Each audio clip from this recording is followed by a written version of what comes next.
तो आज हम एक ऐसी जगह की कहानी में चलेंगे जहां की किंवदंतियां आज भी लोगों के दिलों में खौफ पैदा करती हैं। ये कहानी है गुजरात के नडियाद शहर के बाहर बनी एक वीरान मिल की। पता है, वहां के लोगों के बीच ना ऐसी ही बातें कानाफूसी में कही जाती हैं। एक बिल्कुल वीरान बंद पड़ी मिल और उसके अंदर से आती एक अजीब सी लाल रोशनी। बस यहीं से एक ऐसी कहानी शुरू हुई जो दशकों से लोगों को डरा रही है। तो आखिर इस कहानी की शुरुआत हुई कहां से? चलिए जरा इस मिल के स्याह अतीत में झांकते हैं और पता लगाते हैं कि आखिर ऐसा क्या हुआ था कि एक चलती फिरती फैक्ट्री हमेशा हमेशा के लिए खामोश हो गई। इस जगह को लोग काली मिल के नाम से जानते हैं।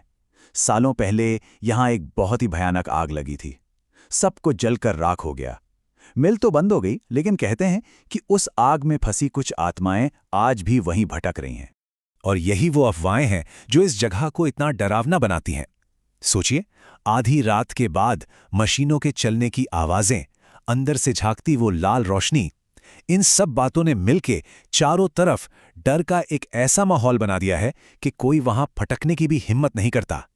पर देखिए, हर कहानी में कुछ ऐसे लोग होते हैं ना, जो इन बातों को चुनौती देते हैं।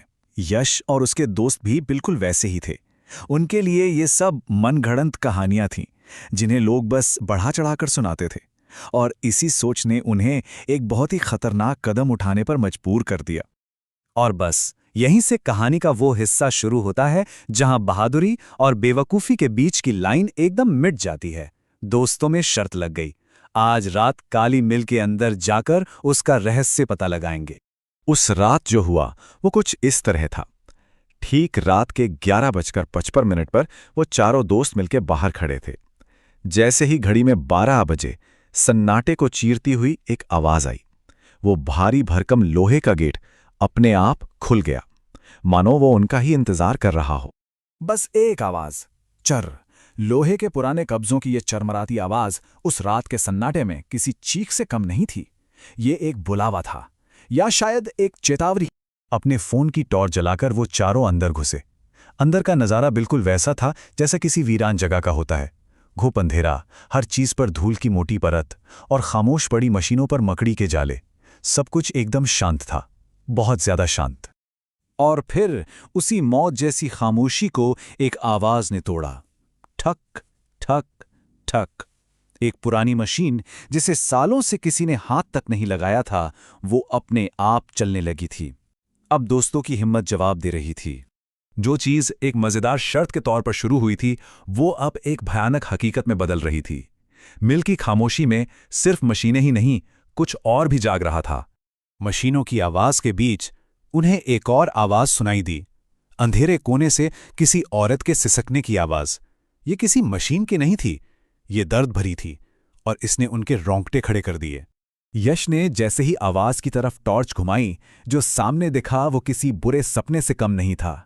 सफेद साड़ी में एक औरत खड़ी थी। उसका चेहरा आग की कालिक से पूरा काला पड़ चुका था, और उस काले चेहरे पर 2 लाल आंखें अंगारों की तरह दहक रही थीं।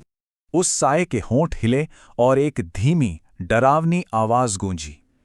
उसने कहा, मेरी आग अभी तक बुझी नहीं है। इन चंद शब्दों में सालों का दर्द और गुस्सा कैद था। और उसके ये कहते ही मानो कयामत आ गई। पूरी मिल एक लाल रोशनी से भर गई, जैसे आग फिर से जिंदा हो गई हो। सारी मशीनें एक साथ गरजने लगीं, और जिस गेट से वो अंदर आए थे, वो एक जोरदार धमाके के साथ बंद हो गया। वो अंदर फंस चुके थे। उसके दोस्त तो चीखते हुए भागने का रास्ता ढूंढ रहे थे, पर यश वहीं जम सा गया था। वो साया ठीक उसके सामने था, और उसने चेतावनी दी, इस मिल को भूल जाओ, वरना तुम भी यहीं रह जाओगे। उस भयानक रात के बाद जब सूरज निकला तो नजारा कुछ और ही था। दहशत की जगह अब एक अजीब सी खामोशी ने ले ली थी। अगली सुबह जब गांव वाले वहां से गुजरे तो मिल का गेट हमेशा की तरह ही बंद था। उस पर ताला लगा था। सब कुछ इतना नॉर्मल लग रहा था जैसे पिछली रात वहां कुछ हुआ ही ना हो। लेकिन सब कुछ नॉर्मल नहीं था। गेट पर एक सबूत छूट गया था, एक संख्या जो उस रात मिल में दाखिल हुए दोस्तों की गिनती बता रही थी। 4। हाँ, उस लोहे के गेट पर 4 काले हाथ के निशान छपे हुए थे। ठीक वैसे जैसे किसी ने बेहद गर्म हाथ उस पर जोर से रख दिए हों। ये उन चारों के वहां होने का एक ऐसा सबूत था जिसे कोई नहीं झुठला सकता। इस घटना का उन पर इतना गहरा असर हुआ कि यश और उसके दोस्तों ने उस दिन के बाद से कभी उस काली मिल की तरफ मुड़कर भी नहीं देखा। उनके लिए वो अब कोई कहानी नहीं बल्कि एक भयानक हकीकत थी। कहानी तो यहां खत्म हो जाती है, पर मिल का रहस्य नहीं। कहते हैं आज भी आधी रात को उस वीरान मिल से वही ठक ठक ठक की आवाज आती है, जैसे वो बेचैन आत्मा आज भी अपनी अधूरी कहानी दोहरा रही हो। और ये हमें एक बहुत ही दिलचस्प सवाल पर लाकर छोड़ देता है। जब कोई कहानी अपने पीछे हाथ के निशान जैसे ठोस सबूत छोड़ जाए, तो क्या उसे सिर्फ एक किंवदंती माना जा सकता है, या फिर हकीकत और कहानियों के बीच की वो लकीर उतनी साफ है ही नहीं जितना हम सोचते हैं।